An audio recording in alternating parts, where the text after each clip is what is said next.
Welcome, listeners, to another episode of Listen, Learn, and Love, hosted by Richard Osler.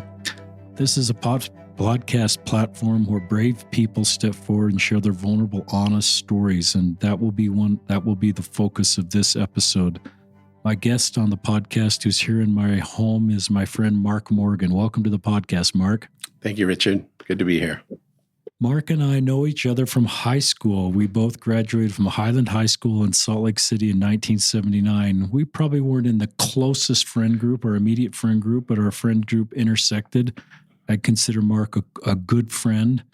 Mark was much of the spirit of our senior class, and as he was our head cheerleader, and I have so many memories of Mark leading us to support our sports teams. Our high school basketball team won state, and I remember Mark being on the floor.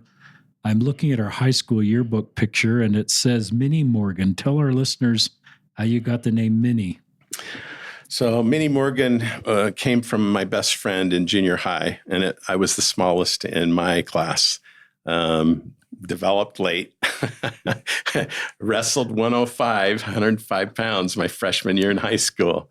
So I developed late. Well, and I think that was Lane Farish. So you've got a lot of good people that love and support you. One of the cheerleaders I'm looking on this page, I know the men better. Dave Spafford's a close friend. There's Amy Knowlton, there's Carolyn Cannon, there's Adair Thayer, and there's Jay Aldis. So it brings back memories to see all six of those. Mark is going to share his journey with addiction that led to divorce, heartbreak, disappointments. 21 years ago, he was at rock bottom, and he's in a good place now. And he, on his June 8th Facebook post, which I'll read in just a second, just shared a little bit of his story. Our hope is this podcast will help you if you're working through addiction, if you're trying to help somebody that just feels no hope, that Mark's story will help you. So let me read this. I'm sometimes not a very good reader, but I'll do my best. This is dated June 8th, 2022, and I'll link to it in the show notes. 21 years ago today, my life was at rock bottom. Arrested for the second time with a whopping 62 cents to my name and homeless. Wow. Estrangement and despair come to mind. Divorce, heartbreak, disappointments, and darkness all seem relevant back then. Today, I'm a person in long-term recovery. What that means today is I have changed my life. No more drugs and alcohol with an exclamation point. No more bad behaving. I get to suit up and show up and make better choices. I'm grateful today for my marriage, family, friends, courts, institutions, and careers that have guided me out of the fog. Sorry, listeners, I get emotional with Mark's courage to write this post. Grateful to loving parents that have passed on. I have so much great gratitude for loving children, family, brothers, Steve, Mike, Brett, Edmund brothers, and compassion and encouragement. I am blessed with extended family that never gave up on me. I will honor my wonderful companions and friends, Jamie and Curtis. You both never gave up on me. I'm grateful for lessons of adversity and resilience in the form of homelessness, jail, drug court, divorce, bankruptcy, unemployment, enmeshment with alcohol and drugs. Thank you, Judge Fuchs. Thank you to my early recovery experience with drug court, meetings, and rebuilds. I have been fortunate over the year to form strong friendships at work in the recovery field. Thank you, Discovery House family, Cold Creek, USARA family, and Valley Behavioral Health for believing in me again. Thank you for giving me a chance to pay it forward and labor in this important life work. I love working in this important field. Thank you to my ex-wives for valuable lessons and experience taught to me in life. It has taken me a while to process the whys and the wherefores. Thank you to my kids, Zach, Jenny, and Megan. You have stood by me through so much loss and pain. You've helped me get back up off the ground in life, brush off the dust, and try again. I am blessed with so many wonderful grandchildren. Thank you to my stepchildren for embracing me. I also owe so much love and support to my dearest friends, Michelle and Chris Moyes. You and your family are my family. Thank you to my loving wife, Brooke. You are the love of my life. You inspire me to be a better person every day. I'm grateful for your kids, Monette and Roman, if I said that right. I am inspired in my recovery to be better every day in life. Thank you, God. You've never left me. I felt the inspiration every day to look up and reach out to those in need. So most of my guest listeners reach out to me and share their story, but once in a while I see a post like that from a good friend and I think, wow, that's a public Facebook post. There's no shame, and this guy's in a really good spot and can tell his story that hopefully lift others, and that's one of the greatest gifts you can do is to help others. So I'll just turn it over to you, Mark, to start wherever you want to start. Thank you. It's a pretty good summary of kind of what's happened.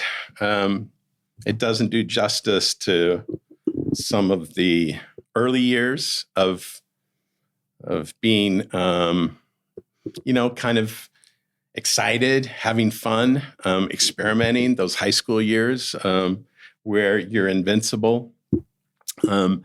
I think what I learned through those high school years, I had a great group of friends, very creative, fun-loving. I chose to ignite the genetics of addiction. I chose to drink at a fairly early age at 14. I chose to smoke marijuana at age 14. And the odyssey begins. All through high school, I struggled. And I don't know that I didn't realize it was really a struggle until graduation came and the time to quit came. And then I knew I couldn't do it. I was hooked and didn't know back then the genetic ramifications of addiction. Had two grandfathers that were full-blown alcoholics, skipped my parents. Of my older three brothers, I'm the one that ignited it. And there you go. You've got the makings of addiction. You got the makings of fun that's now going south. And you got the makings of someone that has to use to go to work. They have to use to go to class. They have to use to just function. And you become enslaved. And I think the world of those friends, and ironically, they're both living great lives today. And I miss them. I've lost one of them because of drugs and alcohol. I truly miss that relationship. But I know that person loves me.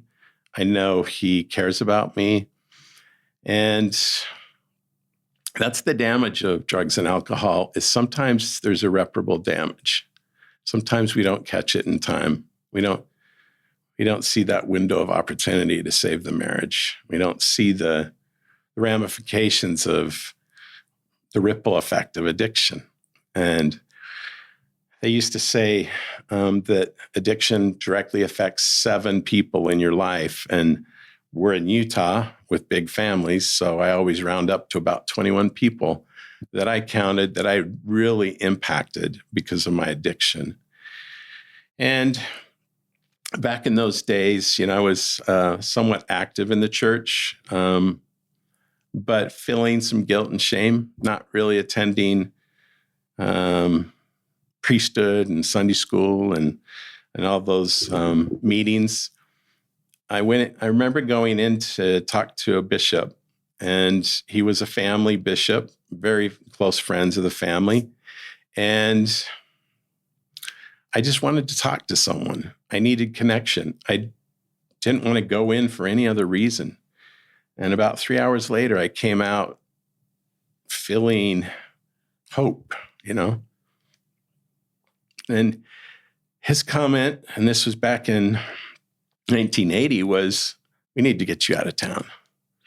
We need to get you away from some of these influences. And what do you think about a mission?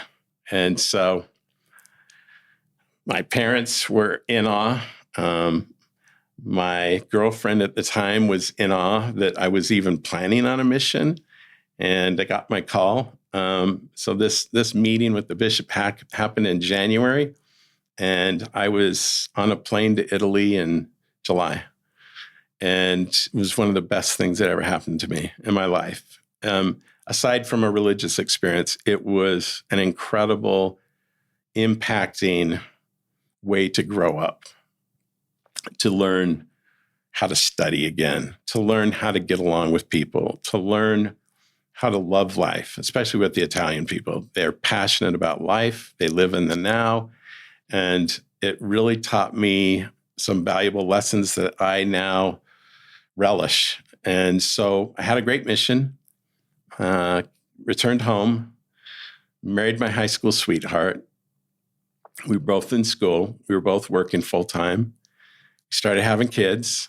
Our 20s was all about serious study and achievement. It was all about you focus on your major, you graduate from the University of Utah, and life will come. Like there will be opportunities. And so I followed the script of so many of my classmates. There were so many that were great examples to me from high school that did that very thing.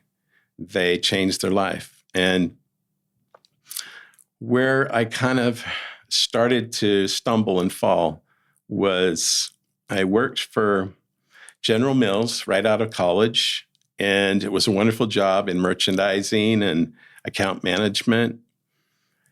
And it led me to a great opportunity with a Johnson & Johnson company. And it was medical cells, and it was stressful, and it was in surgery, and it was a consultative cell. And you're in there to make sure that surgeon uses your product correctly in a tactful way. And of course, the patient's under anesthesia, but that was the job. And it was pretty intense. And it was interesting. It was captivating. It was everything I was looking for in life. But there was pressure and there was stress. And at this point, I was living a fairly structured Mormon LDS life. Sorry to use the word Mormon, but that's what it was back then. You're fine. And I started traveling a lot. And through those travels, I felt the need to fit in. Even though I didn't really have that problem in high school, I felt appreciated and validated and recognized. I just had this underlying need to fit in. And I started social drinking again. And it would happen twice a year, happened for a few years. I was open and honest. And it started to splinter pieces of our marriage. And it splintered pieces of our marriage not because of her doing. It was my doing. It was the secrecy. It was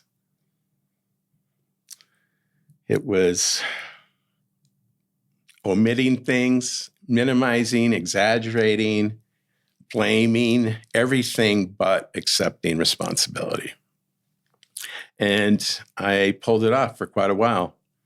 And towards the end, I was reintroduced to marijuana, the old go-to from high school, and the rest was history. It took me to other drugs, hard drugs, cocaine, crystal meth.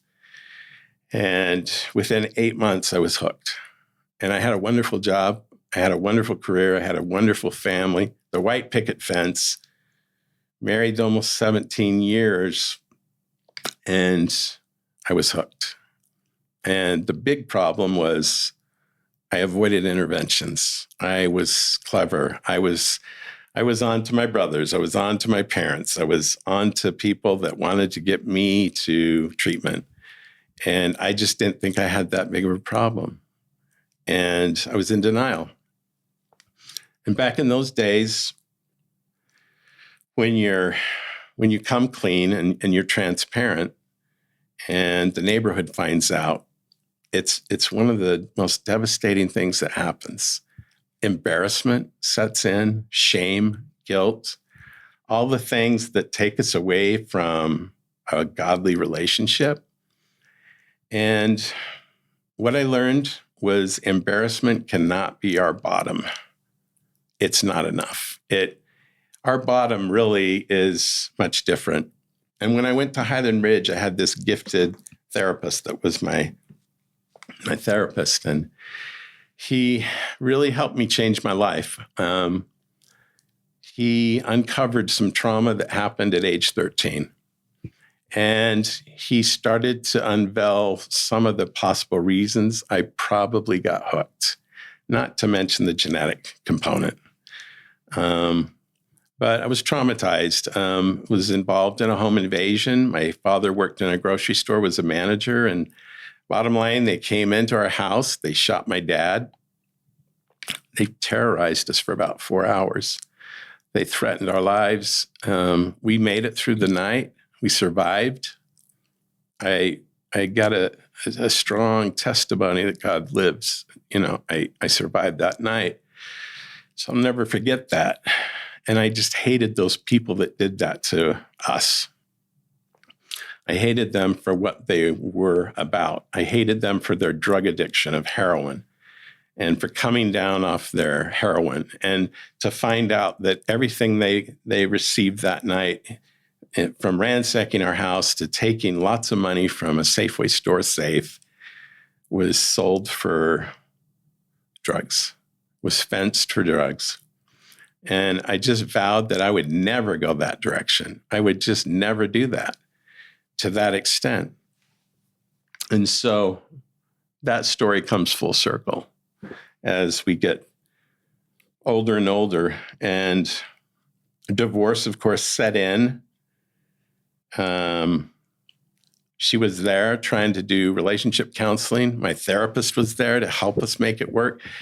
I was incapable. I was almost like in a fog. I didn't realize what was really at stake until 2 years later. Hence the problems of drugs and alcohol on our brain chemistry. I just wasn't ready. And the window of opportunity came and it went. And she did everything the right way. She battened down the hatches. She took care of the kids. She was honorable. She was a dear friend, but she wanted nothing to do with me. And it was tragic. It was probably the first heart I really broke because of drugs and alcohol. And I just I never viewed myself as a heartbreaker. I just wasn't raised that way. But later on, there's lots of things that happened to where I just got tarnished and I got bitter and I got hooked, even worse, and sucked into that life where it wasn't even about joy or happiness anymore. It was about getting what you needed and doing it at all costs and committing crime. And some of that crime happened to my own family, unfortunately. So what I learned from this counselor, this therapist, was he did his best. He did everything the right way. He really worked with us on marriage counseling. I had secrets. I was still not ready to work on life. I was still in shame mode. I still didn't feel worthy to even be with her. And the rest is history. So once I was divorced, I still moved on with my family, loving brothers and their kids. And I know there were lots of prayers offered on my behalf during those years. Lots of entries on prayer rolls for Mark Morgan. And I didn't understand that until way late, and I didn't understand that ripple effect of how much it impacted people. I slowly, you in life, you look at your key ring and you look at that first car and you got that key to that first car, and you look at, being 17 and having a key to the house, and those are keys of responsibility. And of course you get keys to the priesthood. you get, later on in a marriage, you get a key, hopefully, to a safety deposit box that's got the silver in it. You got a key to a business that you've been entrusted with. Keys had a lot of meaning to me. And what I noticed in those years of using, I watched every key come off that ring.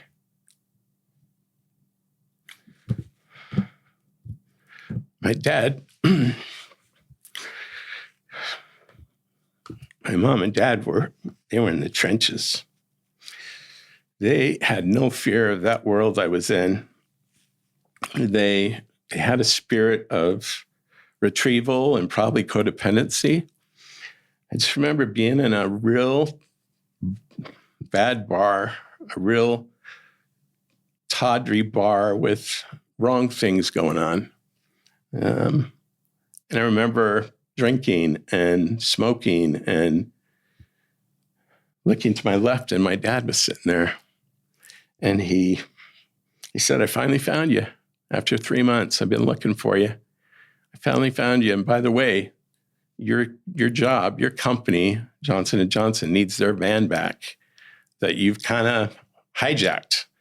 You don't have a leave of absence anymore. The time has come and gone for you to go through treatment again. They need the keys to that van." And I stripped that last key off. Wow. And I just had a key ring in my pocket. And there was so much that happened in that world that I just kept feeling like I was on this bad field trip that wouldn't end. And I kept looking up into the heavens like, "God, when can you take me out of this bad dream?" And that's the sad part about that world. It usually takes a major event, an intervening event, for you to get it. And that's sad and unfortunate. For me, it took an overdose episode. One night I woke up in the ER, and it had been a year after I'd left that job and I was out using, and woke up to a doctor that was asking me what happened. And he was a doctor I'd called on in my surgery days. He was a doctor that recognized me and was aghast at what had happened. And he just asked simply, "What happened to you?" And I said, "I got hooked. I got hooked and I don't know how to get out." And so lots of memorable moments in that world of survival, and didn't ever lose the love of family, didn't ever lose the love of relatives. I remember one scene where my brothers were helping my ex-wife rid the house of some of my stuff that was just, she was tired of. She had moved on, changed the locks, had a different life, and Mark's stuff still in the basement. So let's call the brothers over.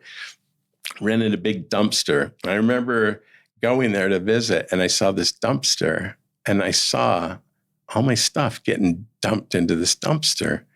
And the first thing I did was I jumped in the dumpster, and I recognized my brother Steve bringing out a load, and I said, "No, you can't do this." And I just remember him saying, "You got to get this out of here. You think you hit the pause button. Life goes on for all of us. And even though you thought you hit the pause button, you didn't. Time still, goes ahead." And so it was pivotal. And I remember going into what I assumed was still my garage, because it was once my house. Even though I didn't have keys to get in, I knew the doggy door and I knew how to jump over the fence. And by gosh, some of those power tools in that garage were mine and had value in a pawn shop. I remember going in and doing that several times. And I remember one time I went to go through the doggy door, and there was a Post-it note on the door. And I don't know if it was Megan or Jenny that wrote this note, but it said, "Daddy, please don't take our stuff. And the real question is, did I go through the door that day? And unfortunately, I went through the door that day. And I've had to work through that. I've had to make amends. And I think for me, what it took was an overdose episode. It took homelessness. It took a second arrest for me to finally realize and have enough time to sober up, to look around and look at all that smoke on that battlefield and to comment to others, oh, what's happened? And to find out that's your smoke, that's your wreckage. And that's recovery sometimes. We don't realize the wreckage we create. And we expect to have so many good things happen to us when we're in early recovery. And what happens to us is divorce proceedings, custody issues, unemployment, the whole host of things. Not to mention, you lose contact with prayer and God, and you become embittered. The meth world is like the aisle of misfit toys. And that's the best way I can describe it. It's that good old Christmas movie, The Aisle of Misfit Toys. And I was one of those misfits. And to come to that realization that I'm part of this problem. And these people have hearts. Some of them have lives. And can you rescue them? Is there really the ability to get out of that world alive? Can you get out of that world still with any, remnant of identity? And for me, it took an arrest. It took drug court.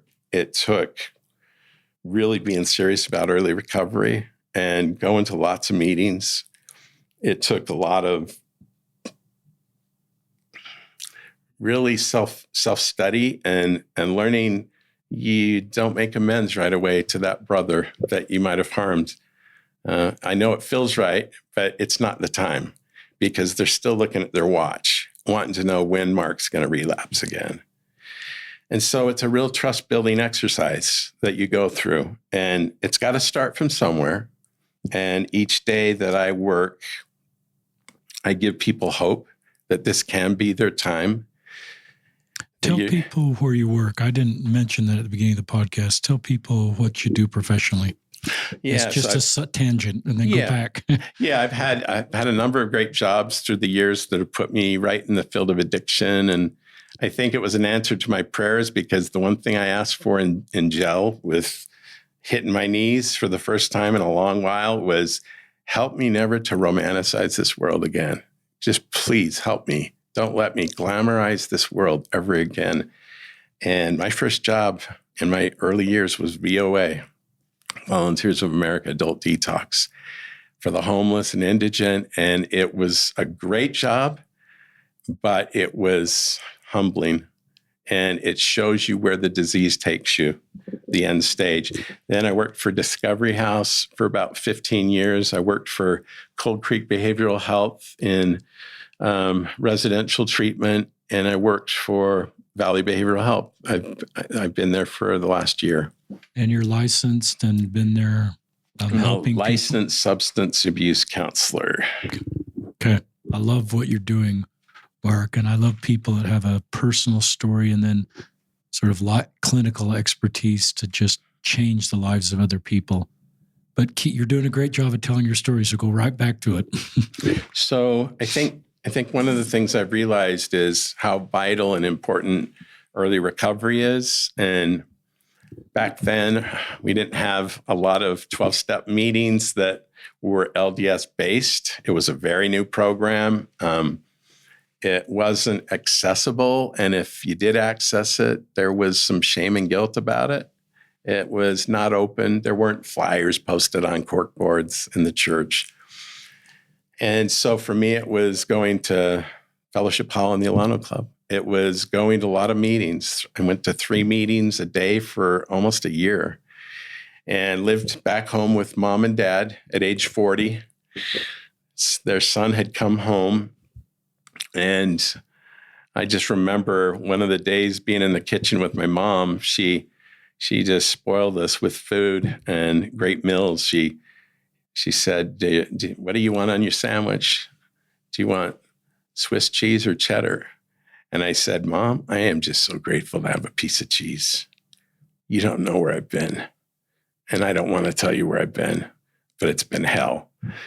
And to just have an appreciation for food and to have an appreciation for a bed and safety and not worrying about withdrawal, not worrying about getting high, and knowing that all your phone numbers are gone, that your phone has been cleansed. And I always tell families that come in and want to know how to help. I say, you know what? When John Doe or Jane Doe is ready, they will tell you everything. They will be transparent about how they used, where they used, why they used, how they acted when they used, and they'll give you the answers to the test.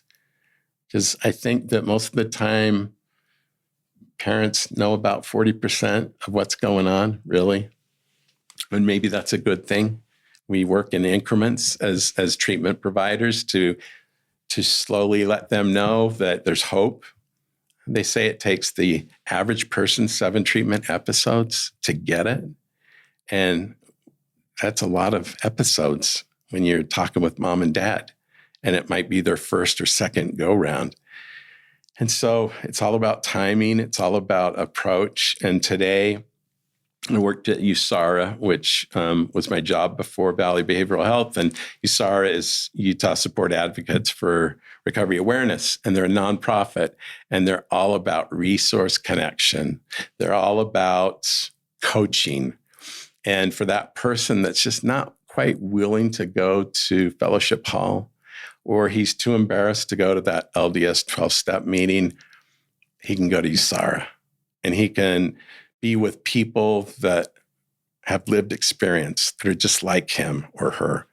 And he can learn about activities, and he can learn about all pathways to recovery.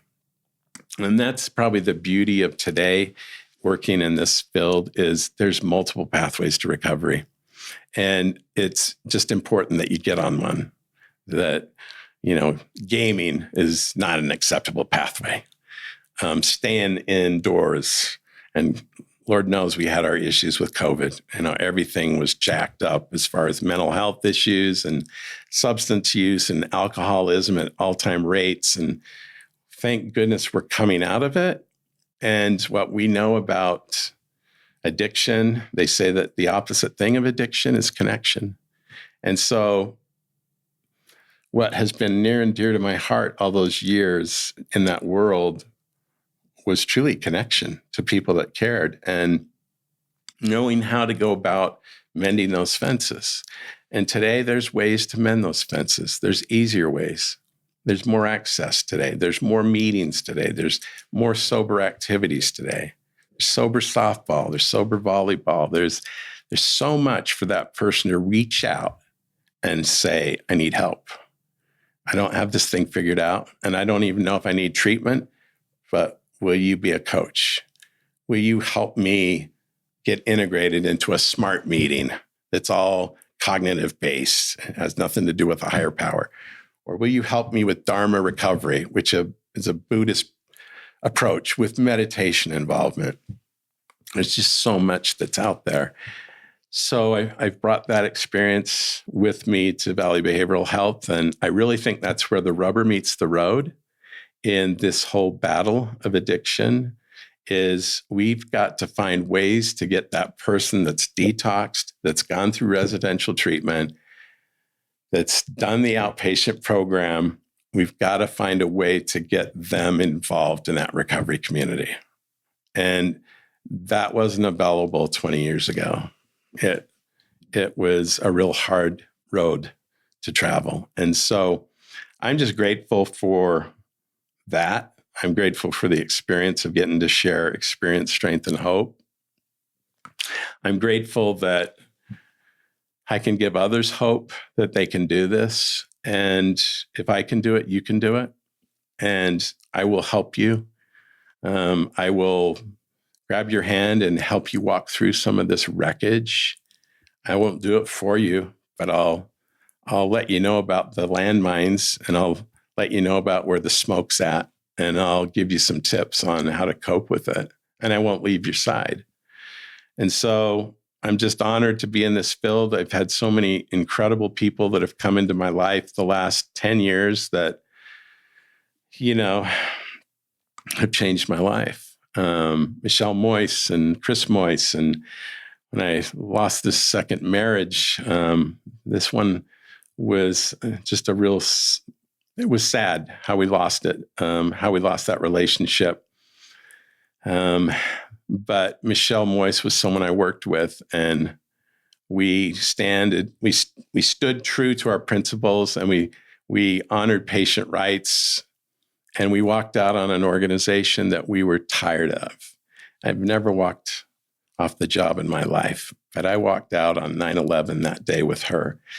And she looked at me and she said, "You have nowhere to go. You're divorced, you're selling your home, and there's no way you can get on your feet unless you get help. So you're coming to live with us." And she let me live with her. She loved me. I've often stated that she knew my mom in heaven. She is like a wonderful sister to me, a sister I never had. And to this day, she's a dear friend. And without her, I'm not married to my wife, Brooke, because we all work together. And she became the therapist to help us work through these ugly times.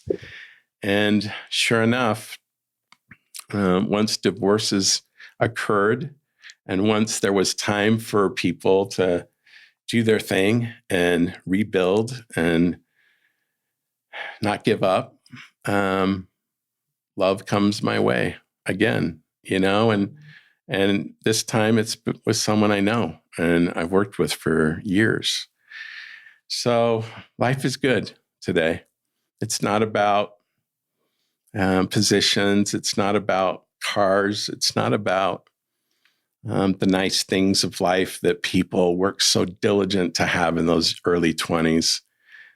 I just remember those early 20s, how focused I was and how much I wanted to continue to build an income and invest. And I've literally had 3 rebuilds. I've really had to start over 3 times from square one with no money, no housing, and slowly but surely I'm rebuilding again. So I don't plan on giving up. I plan on hanging out for a while. And Salt Lake has a small recovery community. There's a lot of people that know each other. And there's so many good, willing people that are there to help. You just got to ask for help. You got to raise your hand and not be afraid. And more than anything, I think you need to consult with God, your maker, whoever it might be, and get in touch with your spirit and follow what your spirit really tells you. And I just think the field's ready for harvest, so to speak. We're at a really good time with neurochemistry and developing drugs that can help. We've got this huge opioid epidemic, and we're trying to address overdoses, and we're now handing out Narcan kits and naloxone kits to folks and letting them know that, hey, you should have this in your glove box. It's no different than a fire extinguisher in your kitchen. It doesn't matter if you're not an addict. What it matters about is if you drive up in a 7-Eleven at 11 at night to buy a gallon of milk and you look over and you see someone passed out. And we know that Narcan can save lives. And so many tools today that we didn't have back in the day, 21 years ago, that I'm grateful we have. And the work continues, and we still need help. We still need lots of volunteers, and we still need people to go into that field in college. There's just this overwhelming need for therapists right now because of the COVID epidemic, and there's just a need for so many people. Mark, on behalf of our listeners, thanks for your courage to be so open and vulnerable and real. Respect. When I saw your June 8th Facebook post, my respect, love, admiration for you only increased with your courage to be honest. I'll tag Mark in Facebook. He's pretty honest in Facebook. Yeah. There's no sort of, you're just very transparent on who you are. And I think that's a really good thing. Yeah. And it's hard to do that in our 20s sometimes. There was a lot of things that I loved. Before we visited, Mark talked about instead of being clean or dirty, he doesn't like those words. And this is good for those of us that are trying to understand the space. He likes long-term recovery. Yeah. Yeah.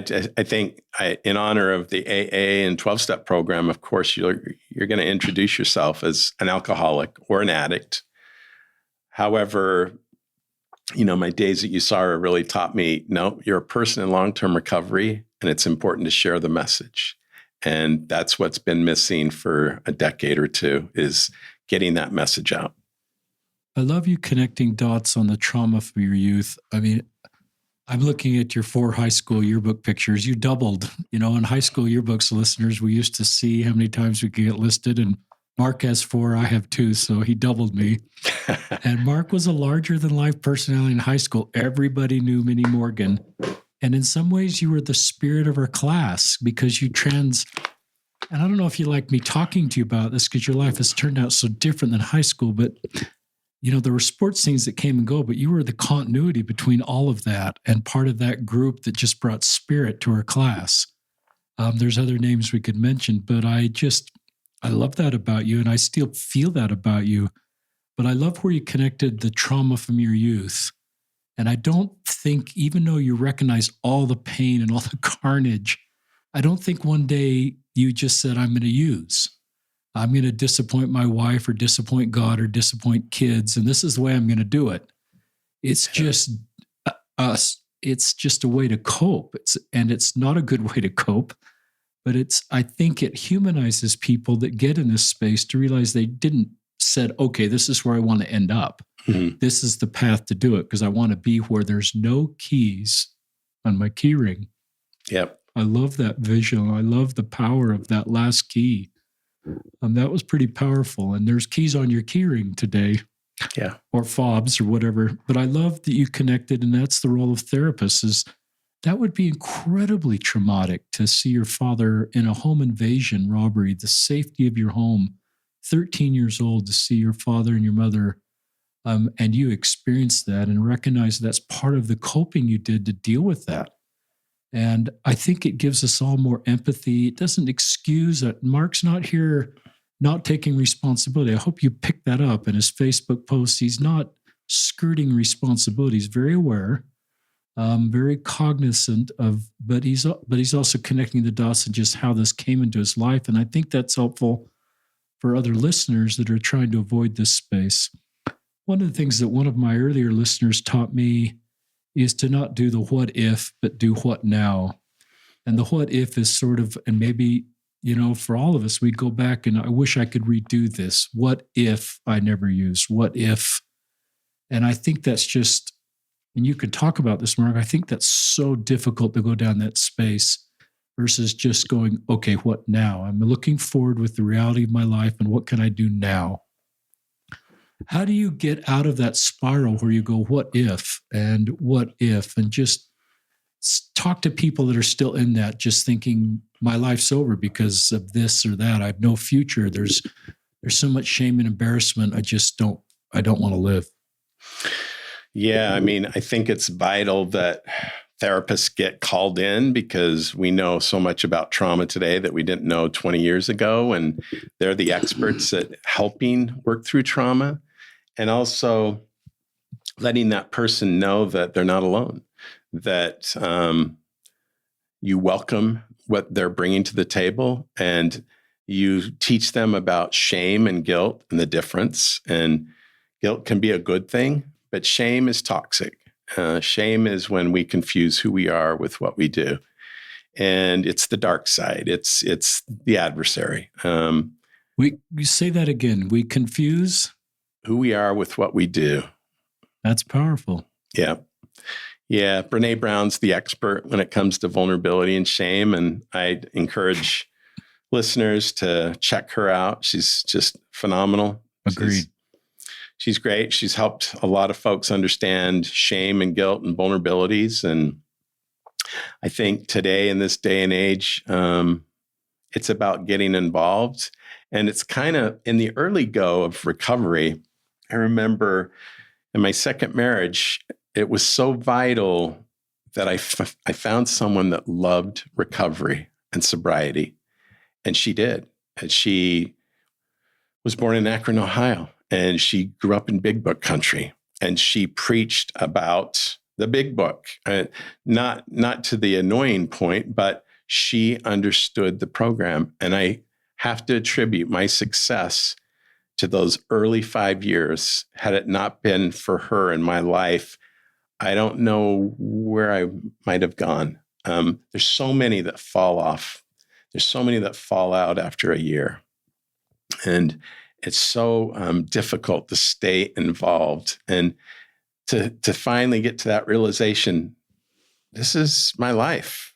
This is the rest of my life. I'm going to be doing recovery for the rest of my life, and that's okay.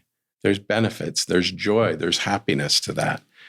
There's recognizing the carnage and the wreckage and doing the work. And you do the work with that therapist. You do the work with service work. You do the work with journaling and getting to know who you are. And that's where you have to dig deep. And some people are just not willing to do that.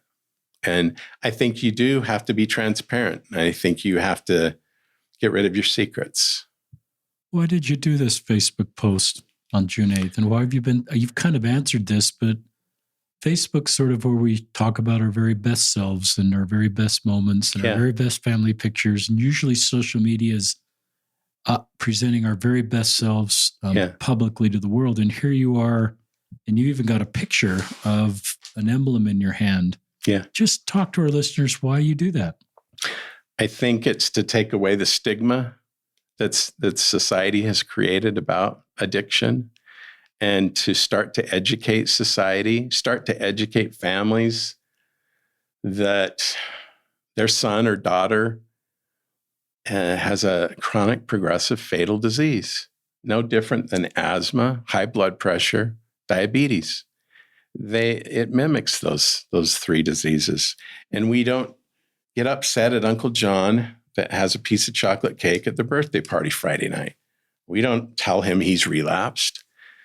So we've had to change our approach. We've had to let people know, maybe you're going to have some lapses in judgments. Maybe you're going to make some poor choices. But above all, start to dive into life and not be afraid. Talk about suicide. And I assume you considered suicide in some of your darkest moments. Talk to those that are thinking, this is my way out, is suicide. Because then all the carnage that I've created, I can just leave. And you've probably thought these things, the world would be better off without me. My family would be better off without me. Talk to those that are thinking that's their best path forward. Yeah, unfortunately, Utah has a real serious issue with suicide in certain categories, and it doesn't surprise me. There's nothing that surprises me about that. What I think we have to do as a society is start to change our viewpoint and how we look at suicide, and we have to educate ourselves about suicide and how to best help people. Back in my day, it was like, don't use the S word. Yeah. Oh my gosh, it might give him ideas. Yeah. And today it's being very direct. Do you have a plan? Are you struggling? If you're on the phone and you're reaching out to that person, is your dog okay? Hopefully there's a plant involved. Anything to connect them to, you can't leave. That dog needs you. That plant needs you. Loved ones need you. And we do our best to try to cope with suicide through education and awareness and helping people know that there's help, that those years of 12 to 18 don't have to necessarily be horrible bullying years where your identity is defined by Facebook and social media and TikTok and all those fun things. And nothing against those. They're wonderful. But when you're starting to look for the amount of likes and you're starting to identify with who you are with the amount of likes, we have a problem. And so, one of the things we need to do is really educate layperson, just the whole population should be a first aid course, no different. Every 2 to 3 years, everyone should be CPR trained and learn about first aid. And I think the same applies to suicide prevention. I love that. And I have to think if your 3 kids, 2 stepkids, 6 grandkids, and your posterity could be on the podcast, they say, we're really glad. Yeah. We know Dad's had or Grandpa's had some really tough chapters of life, but if he were gone, it would be much harder than him being here. And I assume your ministry, I'm going to call it a ministry of helping people through addiction, is helping a lot of people, may even help future posterity that bump into this space. You hope they don't, but maybe some will. Yeah. Distant or close, and they will be able to use the tools that you've used, or maybe prevent them from bumping in the space because they've learned from you. So the gift to your posterity, this is both of us talking to those of you that have no hope and thinking I'm better off gone and everybody would be better off without me. That's a lie. That is a lie. And you've got to figure out a way to stay, even if there's no light at the end of the tunnel. Even if you've gone through this mental exercise thinking everybody'd actually be better off without me, it's a lie. It is a lie. And you can be like Mark. You can be 21 years in recovery. Think of the hundreds and hundreds and hundreds of lives that Mark has been able to help because of his expertise in this area. And Mark is very aware of the pain and the trauma he's caused other people. He's living with the reality of both of those, but he's living. And that's what mortality is about, is living and moving forward. And it's not about what ifs, it's about what now. And, we're looking at high school yearbook pictures here, and your life has turned out very different. And I'm sure you'd love to go back and redo some things, but just respect for you for what you've done to get out of this hellhole that you were in. And, I sometimes think about mortality and eternity, and I gave a blessing once, and I've shared this on the podcast with a young man that served in the army, and he knew people in the Taliban in Afghanistan died, and some of them may have been innocent in his bomb runs, and he was torn up about it. And as I gave him that blessing, the words came to my mind. It sort of took me to the 40,000 foot level, the plan of salvation.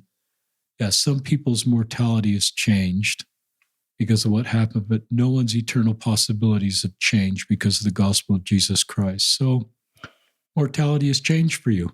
Yeah, it sure has.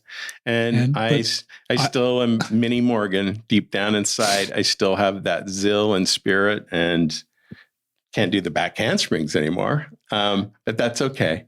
I'm 61 and I don't want to damage my back any further. But I would think your eternal possibilities haven't changed.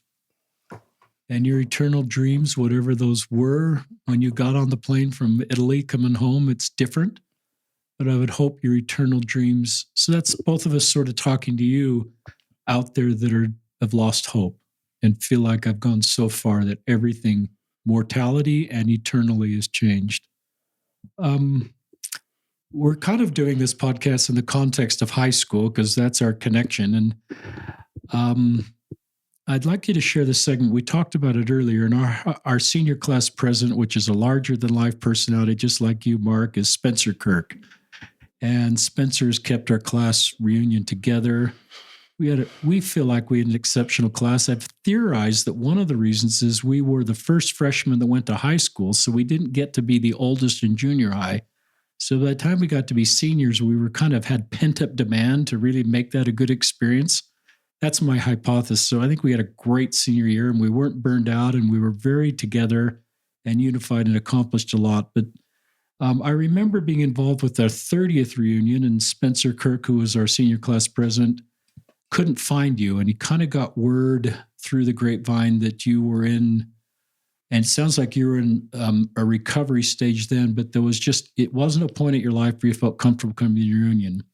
And then our 40th reunion, which is a couple of years ago, you were there and you were a big part of the reunion. Tell our listeners what changed.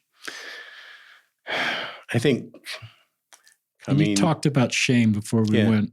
Yeah, I think getting comfortable in my own skin, feeling comfortable with who I am, understanding my destiny, understanding my lineage. I've had such wonderful brothers and parents that were there that never gave up on me. And I think that when you sober up long enough, you have a chance to start to make sense of your life. And sometimes right off the bat, you lose hope because it looks so discouraging. And that's why it's so important to get involved. Be involved in recovery from the get-go. Do your best to stay focused. If you've fallen away from your church, then consult and get back and use spirituality to your advantage. There's a difference between religion and spirituality. It's wonderful when they go together. However, there's a spiritual domain that I think everyone can relate to, whatever it is. And so you have to get in touch with that. And I think with sober time, you start to realize, I can do this. I'm strong. I can do this. And I understand shame, and I understand the importance of transparency, and I can rebuild. And there's people around me that will help me. And there's so many role models. There's so many people in recovery that are doing it, that have amazing stories, and they give me hope. And we have so many in our community that have amazing stories, and I wish more of them would get told, because I think there is that stigma of, I don't feel worthy to ask for help. I don't want to ask for help. I'm ashamed to ask for help. And we've got to break that. We got to break that stigma. That's the goal. How did you feel at the 40th reunion? Oh, I loved it. Why? A rebirth, brand new, an engagement, headed for marriage with someone I truly loved. I felt like Minnie Morgan again, and I felt that camaraderie that I had missed for so many years.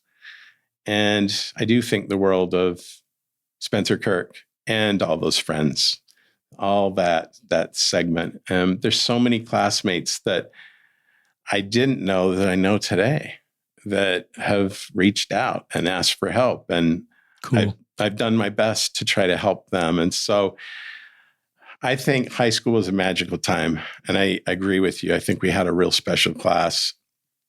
And I think that also gave me hope that there's people that care and love me, that even with Spencer Kirk looking for me, I knew he cared about me, and I would see him again. And I did. And I just think that now it's about our kids and our grandkids, and trying to be exemplary to them, and trying to make the best of life and live in the now and not dwell so much on the world, because you can turn on the news and you can get really discouraged quickly.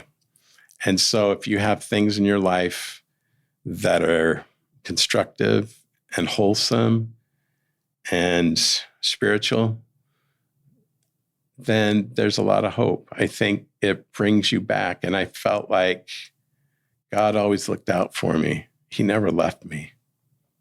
He was always there. I didn't hit my knees a lot in that world, but I talked to him a lot. And there were times when I didn't really care if a bus hit me. And you talk about that suicidality, and you just lose hope when you're in that world, and you can get out of that world. And you don't have to wait for an overdose. You don't have to wait to get arrested. You can learn from others. And by sharing your story, that helps so many people to realize I don't have to go down that route that Mark took because he shared about that. I think I'm going to think twice about that path. I'm going to go on a different path. I love the symbolism of you being Minnie Morgan back at the 40th reunion and you walking into that reunion and knowing people knew you and the shame and the self-loathing because you'd been vulnerable and you just knew, you didn't know if everybody knew your story and there may have been a little anxiety, but you knew a core group of people just loved you. And I love that you were where Spencer was looking for you. Mm-hmm. And just, even though I don't know if he found you at the 33 reunion, you were aware. You knew people cared. And that's a vote for all of us to keep looking. We read this quote a lot, listeners. Those of you that are regular listeners probably thought it's coming, but it's Henry Norwin, a Catholic priest, and he writes, a minister's service, quote, will not be perceived as authentic unless it comes from a heart wounded by the suffering about which he speaks. The great illusion of leadership is to think others can be led to the desert by someone who's never been there. So you know a brutal desert. There's nothing growing there. And there's just, you've described it, I don't want to re-describe it, but you've also become the wounded healer. You're wounded. We're all wounded. All of us going to that 40th year reunion. Life's been far more wounding for us than we ever thought it would be. We graduated in 1979. But at that point, I think we were all just a little bit at peace being wounded and realizing that life is hard and our lives may be a little bit different than we thought we'd be, but we could come together. And to me, that's the community and the connection, the belonging we're all craving for.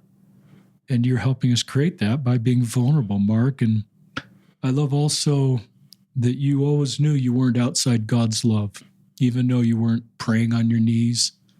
I believe that, listeners, with all my heart. I don't think culturally, I think that's our doctrine, those of you the Latter-day Saints, but sometimes we think that's earned.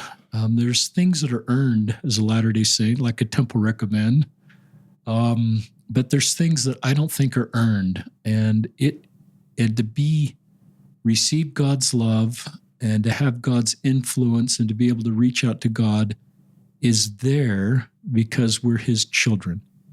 And he wants us to reach out to us. He wants us to reach out to him in our darkest moments. And we may not think we're worthy, but that's not earned. That's just there. And I think Mark has mentioned that several times during the podcast and invited you that are in a feeling outside of God's love to don't do that. Any closing thoughts that come to mind, Mark?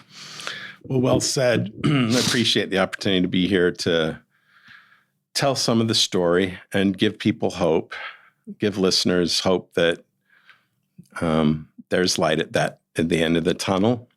And by the way, the Isle of Misfit Toys does have a happy ending. And we're not all misfit toys. That I truly believe we're children of God. And I believe that there's one right. Well, I don't even know if it's right. I think there's one gift that we're never unworthy to utilize, and that's the prayer. It's the gift of prayer. And if we can remember that, and whatever prayer is for you, whether it's meditation, whether it's just calming exercises, getting in touch with nature, whatever it is for you, we got to do it. We have to do that work in order to make sense of what we want in life. And I'm excited to be where I'm at right now. I'm excited for opportunities in the future, and I'm excited to live life the way it should be lived. It's great. Mark Morgan, thank you for coming on the podcast. When I reached out to Mark, he said, I'd love to. And I thought that would be his response after this June 8th post where he's so open and his heart to want to help others out of dark spots. So this is Mark Morgan and Richard Ostler from the class of 1979. We are old, Mark. Go Rams. Go Rams, talking about 40-year reunions. Another episode of Listen, Learn, and Love.